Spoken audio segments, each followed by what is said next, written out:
অন্তর্বর্তীকালীন সরকারের প্রধান উপদেষ্টা ডক্টর মোহাম্মদ ইউনূসের বিরুদ্ধে রাষ্ট্রদ্রোহের অভিযোগ এনে আইনি ব্যবস্থা নেওয়ার ঘোষণা দিয়েছেন বাংলাদেশ মুসলিম লীগের সভাপতি ও সুপ্রিম কোর্টের সিনিয়র আইনজীবী মোহসেন রশিদ। সোমবার সিনিয়র সাংবাদিক মঞ্জুরুল আলম পান্নার ইউটিউব চ্যানেল মানচিত্রয়ে তিনি একথা বলেন। মোহসেন রশিদ দাবি করেন, প্রধানমন্ত্রীর পদ শূন্য হওয়ার পর রাষ্ট্রপতি ছিলেন একমাত্র সাংবিধানিক কর্তৃপক্ষ, কিন্তু প্রধান উপদেষ্টা রাষ্ট্রপতির সঙ্গে যথাযথ যোগাযোগ না রাখা এবং নীতিগত সিদ্ধান্তে তাকে অবহিত না করে সাংবিধানিক শিষ্টাচার লঙ্ঘন করেছেন। তিনি বলেন, এটি শুধু সংবিধান লঙ্ঘন নয়, এটি রাষ্ট্রদ্রোহ। আপনি ভয় ভীতি দেখিয়েছেন রাষ্ট্রপতিকে।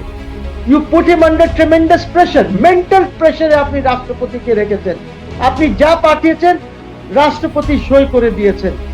আলোচনায় তিনি অভিযোগ করেন, রাষ্ট্রপতিকে যথাযথভাবে দায়িত্ব পালন করতে দেওয়া হয়নি, বরং তাকে ভয়ভীতি ও মানসিক চাপে রেখে বিভিন্ন নথিতে সই করানো হয়েছে। এছাড়া বঙ্গভবন ঘেরাও এবং রাষ্ট্রপতিকে অপসারণের চেষ্টার পেছনে ডক্টর ইউনূসের নীরব সমর্থন ছিল কিনা তা খতিয়ে দেখতে একটি তদন্ত কমিশন গঠনের দাবি জানান তিনি। উনি এক নম্বর ব্যক্তি রাষ্ট্রের, আপনি তো এক নম্বর ব্যক্তি না। ইউনূস যেটা করেছে, দেখেন আমি আগেও বলেছি, ইউনূসের বিরুদ্ধে সরকারকে তদন্ত করা উচিত। সংবিধানের 106 অনুচ্ছেদ চ্যালেঞ্জ করার বিষয়টি উল্লেখ করে মোহসেন রশিদ আরো বলেন, তিনি ইতোমধ্যে আদালতে গিয়েছেন এবং রায়ের সার্টিফাইড কপির জন্য আবেদন করেছেন। তিনি জানান, সরকার যদি কোনো ইনকোয়ারি কমিটি গঠন না করে তবে আমি নিজেই নোটিশ দিয়ে মামলার উদ্যোগ নিব এবং ডক্টর ইউনূসকে পক্ষভুক্ত করব।